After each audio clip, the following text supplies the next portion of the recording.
Përshëndetje të nderuar miq, ja ku jemi sërish në emisionin tonë Realitete Ekonomike. Duam të flasim për një event të rëndësishëm për ekonominë e dytë më të madhe të botës, ekonominë e Kinës, i cili si event ka edhe përparësi dhe efekte edhe në ekonominë barë botërore. Jemi në pranit të profesori asociuar Dr. Klodian Muço, dekani i Fakultetit Ekonomik, Universiteti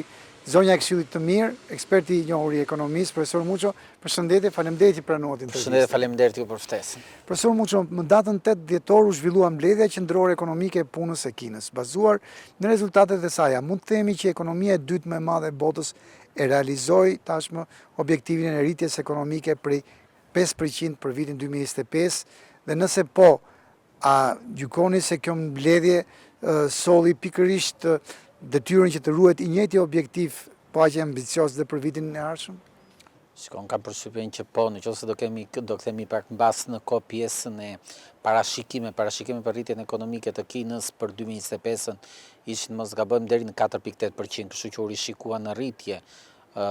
ekonomike duke kapur nivelin e 5%, që tregon në një farë mënyrë jo vetëm që arritën objektivat e paracaktuara, por që pati edhe një rritje. Tani për të kaluar te pjesa e dytë e pyetjes, si do ecë, domethënë, për 2026-ën tendencat janë përsëri rritja ekonomike duhet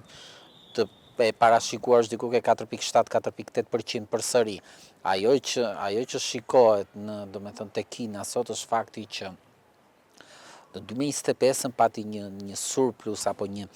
diferencë, një suficit, le të themi, të balancës ndërmjet importeve dhe eksporteve që kapet në nivelin, mos gabojmë, e 1.000 miliardësh, që nënkupton që në një farë mënyre Kina vazhdon akoma që peshën kryesor apo zhvillimin kryesor të jetë i Kinës të jetë i varur akoma nga pjesa e eksporteve. Ajo që sot sugjerohet dhe ndoshta që janë masat që do merren për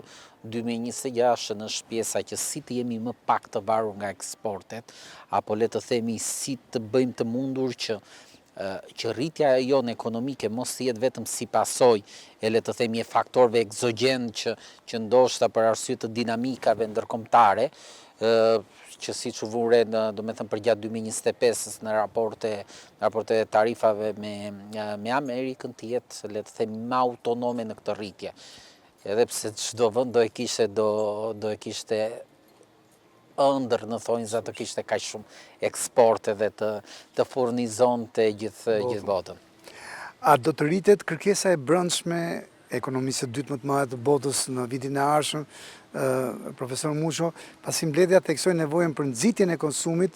vetë familjet kineze mbeten ende në planin e kursimeve? Po, ajo që zvëre faktikisht për 2025 është pjesa që për të qenë më pak i varur nga jashtë, pra nga eksportet, tendenca është që si të kalojmë që të stimulojmë konsumin e brendshëm, pra që ne të varim, domethënë që ta kemi ne në dorë rritjen ekonomike, dhe kjo është tendenca. Po është u zhvere për 2025 që familjet kineze kanë pas një tendencë kursimi relativisht të lartë. Pra, ideja është që kursejnë shumë dhe duan që të stimulohet sa më tepër konsumi. Dhe për këtë janë marrë faktikisht një sër masash që nga domethënë rishikimi i pensioneve në Kinë është domethënë ka marrë masa për pjesën e rritjes së lindshmërive apo nxitjes së lindshmërive ku domethënë dhe së fundmi një nisëm të re që me idenë duke vendosur edhe taksa mbi kontraceptiv me qëllim që të kemi domethënë që të rritet niveli i lindshmërisë e të tjera, që këto pastaj kanë një efekt zinxhiri dhe rritja consumit. Kështu që të gjitha politikat, domethënë apo vizioni i Kinës për vitet në vijim është rritja konsumit të brendshëm dhe mos jenë më ajo fabrika e botës, po të jenë, le të themi, konsumi brendshëm, të vazhdojnë akoma të jenë, domethënë, të rriten, por që njëkohësisht fabrika e botës tashmë jo vetëm për produkte kompetitive nga pikpamja e çmimit, por që të jenë dhe kompetitive nga pikpamja e cilësisë, duke investuar shumë në inovacion, në green economy, në e tjerë. Gjatë mbledhjes u diskutua gjatë edhe për situatën e industrive të teknologjisë avancuar, sidomos të asaj të teknologjisë lartë dhe çipeve dhe të vetë inteligjencës artificiale gjatë këtij viti që po përfundon. Po njëkohësisht ky vit shënoi dhe rritje të fortë edhe në automjetet elektrike të prodhuara në Kinë, në robotik dhe në automatizim, si dhe në energji të rinovueshme. Në gjykimin tuaj, është qasja e dur që mbledhja vuri theksin e fort tek pavarësia teknologjike e Kinës? Ok, pa dashur të bëj marketing okult, në qoftë se mund ta quajmë kështu të përmendim brende të caktuar edhe në biseda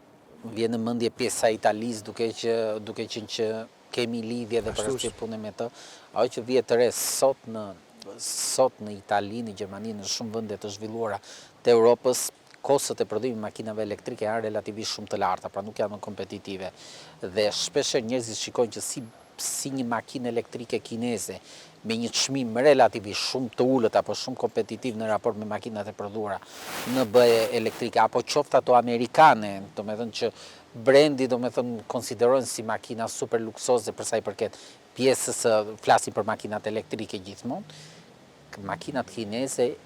domethënë janë shumë të domethënë performante nga pikpamja e autonomisë dhe domethënë nga çmimi janë shumë kompetitive. Dhe kjo tregon që nëse do ecim me këto ritme, frika sot e Europës është pikërisht kjo gjë që tendenca është që në të ardhmen a do jemi më domethënë a do ta dominojmë më në tregun global të makinave ashtu siç e kanë deri diku kontrolluar për gati një shekull, edhe se pjesa kryesore e prodhimit të makinave ishte fokusuar kryesisht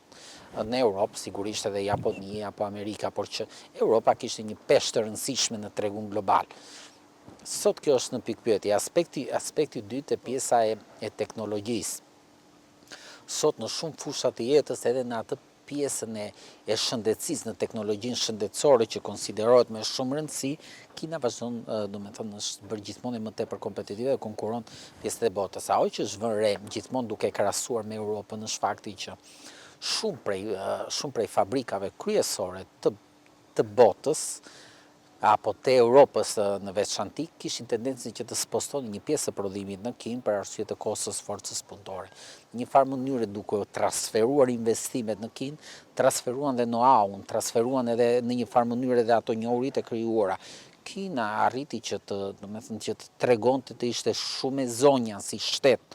tani në tërësi që të shikonte dhe të mësonte ndoshta apo të kopionte apo mund t'i vënë çfarëdo lloj emri të duan, por që fakt është që sot ata prodhojnë me një cilësi relativisht shumë të lartë, duke mbajtur akoma çmime të ulta dhe nuk e bëjmë kompetitive. Prandaj sot bota po shkon, po rikonceptohet nga këndvështrimi ekonomik. O dominanca që ka pas Europa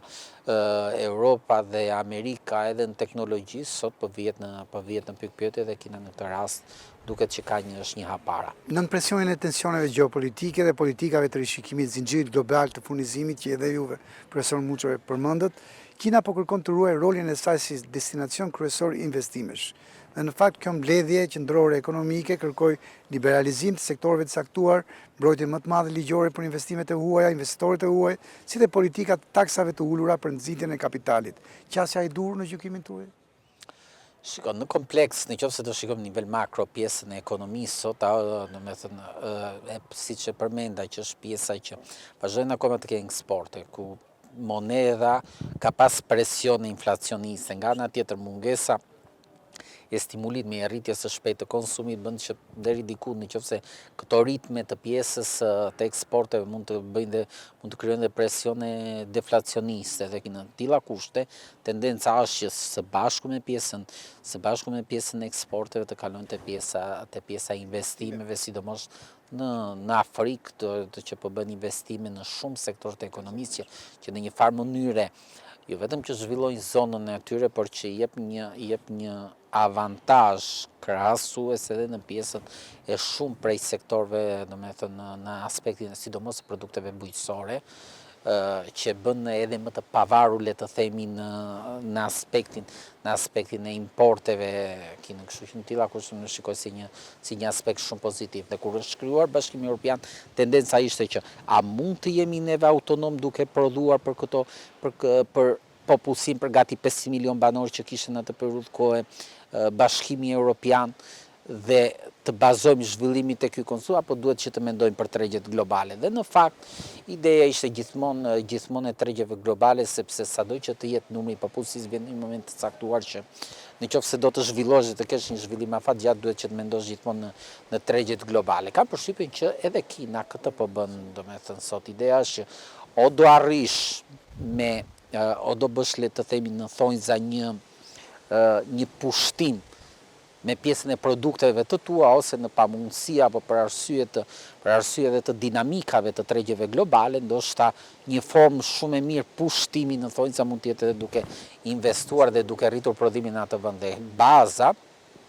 sot kush është në mikrochipave që ti e përmende me të drejtë. Sot Kina po arrin që të bëhet konkurrente edhe për këtë lloj produkti. Profesor Muço, pyetja e fundit, cili është mesazhi ekonomik që Kina i dërgoi tregjeve globale me përfundimin e mbledhjes së saj qendrore ekonomike të punës të 8 dhjetorit, duke parë që ajo është e vendosur të ruajë stabilitetin makroekonomik, të thellojë inovacionin teknologjik dhe të ringjallë kërkesën e brendshme? Përgjigja është gjithmonë që unë jam ekonomia e dytë më e madhe në botë dhe do vazhdoj akoma që zhvillimi im ekonomik nuk do jetë më vetëm në eksporte, po do jetë edhe zhvillimi brendshëm duke rritur konsumin. Pra, objektivi im i arshëm është rritja e mirëqenies sociale, që rritja e popullsisë, dhe në të ardhmen ne do luajmë një rol të rëndësishëm edhe në pjesën e teknologjisë. Kina do që të jetë kompetitive dhe teknologji avancuar. Profesor Muço, faleminderit që ishit me ne sot në këtë intervistë. Faleminderit juve edhe një herë. Të nderuar miq, ju faleminderit që na ndoqët dhe mirupafshim takimet e ardhshme.